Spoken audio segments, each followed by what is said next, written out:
Guys, hydrogen sounds like a miracle at times, right?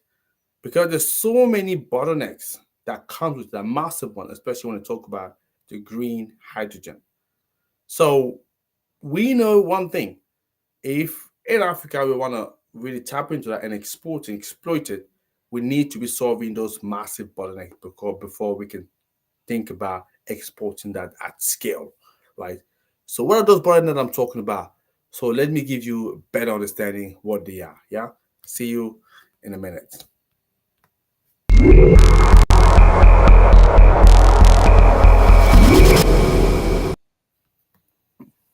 Hello, everybody. How are you doing? My name is Tony. I'm the founder and CEO of Renewables in Africa. What we do is very simple. We raise awareness about renewables energy and sustainability. So if you want to break or expand into Africa, we are your eco bridge to this market, and we can help with three things: your visibility, the leads, but also the deal. Or if you're looking to decarbonize, we again are your eco bridge sustainable pathway, and we can help with carbon footprint assessment and also carbon reduction strategy. Any question there, reach out to me. I'll be more than happy to support. So think of it like building a highway. So Africa has the cars, which are obviously renewable sources. But without the road, which are pipelines, port, and storage, no one moves forward. That's what we see.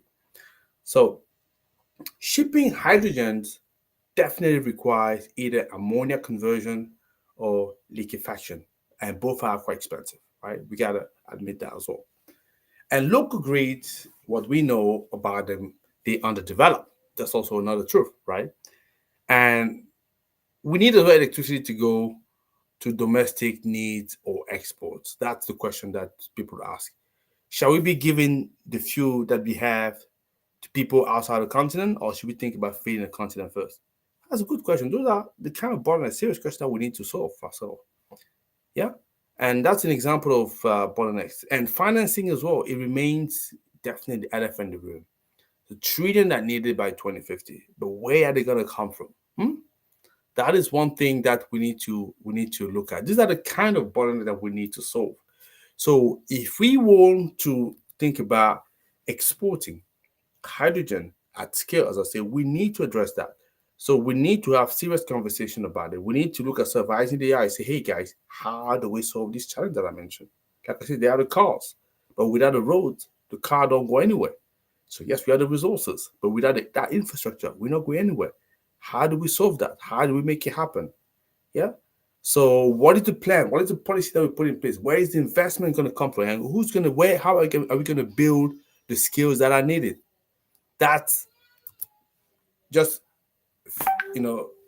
small amount of questions that come into my head. So these obstacles are real, but also the prizes.